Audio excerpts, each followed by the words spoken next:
बुजुर्ग अफराद और वो घराने जिनके पास कूलिंग का कोई मुनासिब इंतज़ाम नहीं होता, उनके लिए हर हीट वेव ज़िंदगी और मौत का इम्तिहान बन सकती है। इसीलिए सिर्फ अपनी हिफाजत काफ़ी नहीं, अपने घर वालों, बुजुर्गों, बच्चों और पड़ोसियों का भी ख्याल रखें। कभी कभी सिर्फ एक गिलास पानी, एक ठंडी जगह या वक्त पर दी हुई मदद किसी की जान बचा सकती है।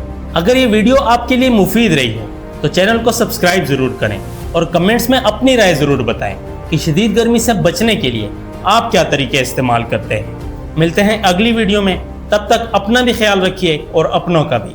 Thanks for watching.